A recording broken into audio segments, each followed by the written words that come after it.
Ndërhyrja e Inspektoratit Kombëtar të Mbrojtjes së Territorit në liçenin e Shkodrës vjen pas shqetësimeve të vazhdueshme të ekspertëve për dëmtimet që ka psuar ndër vite ekosistemi i liçenit të Shkodrës në pjesën shqiptare.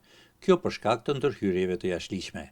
Përgjatë viteve, peshkatarët kanë ndërtuar në të dy anet e brigjeve të liçenit një garë që pengon komunikimin e liçenit me lumin Buna dhe mëtej me detin Adriatik. Inspektorati Kombëtar i Mbrojtjes së Territorit ka filluar ndërhyrjen në të gjithë sipërfaqen e liçenit të Shkodrës për të lëvizur të gjitha strukturat e peshkimit që janë të vendosura në liçenin e Shkodrës, si dhe të Dajlanit, i cili është i vendosur përgjatë gjithë gjerësisë së shtratit lumit Buna.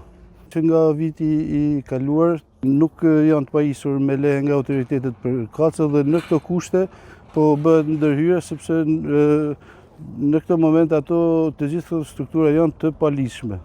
Edhe 3 vite më parë, Bashkia e Shkodrës është përpjekur të heqë nga liçeni këto struktura të jashtëligjshme, por pa arritur për shkak të mungesës së mjeteve të përshtatshme. Sipas ekspertëve, ndërtimi i këtyre strukturave nga peshkatarët e zonës, si dhe shumë ndërtime të tjera të jashtëligjshme përgjatë brigjeve të liçenit, kanë dëmtuar rënd ekosistemin natyror të liçenit të Shkodrës, si në pjesën shqiptare, ashtu edhe atë të Malit të Zi. Vitet e fundit, siç duket, ata nuk i kanë heqë. I kanë lënë vazhdimisht, duke bërë një prit shumë të madhe duke ndalu lëvizjen e peshqeve nga deti, sidomos specat migratore nga deti në liçenin e Shkodrës dhe e kundërta. Njëkohësisht kanë zanë edhe peshqit me masi të vogël që nuk lejohet më zanë. Liçeni i Shkodrës me gjatësi prej 45 kilometrash përbën një pasuri të rëndësishme për të gjithë rajonin, si nga ana ekonomike, ekoturistike dhe ekologjike, dhe për këtë në vitin 2005 është shpallur si zonë mbrojtur Ramsar, me rëndësi ndërkombëtare. Liçeni ka 45 lloje peshqish dhe 4 lloje shpendësh, disa prej cilëve të rrallë. Për shkak të rëndësisë së tij, përgjatë viteve, një numër organizatash të huaja, përfshirë Bankën Botërore dhe Agjencinë Gjermane për Zhvillim Ndërkombëtar, kanë financuar me 10 programe dhe projekte për mbrojtjen e vlerave natyrore të liçenit të përbashkët të Shkodrës. Por efektiviteti i tyre ka qenë i pakët për shkak të mungesës së kapaciteteve dhe keq menaxhimit. Vitet e fundit ka ndryshuar vëshmëria ose situata e peshkimit në liçenin e Shkodrës.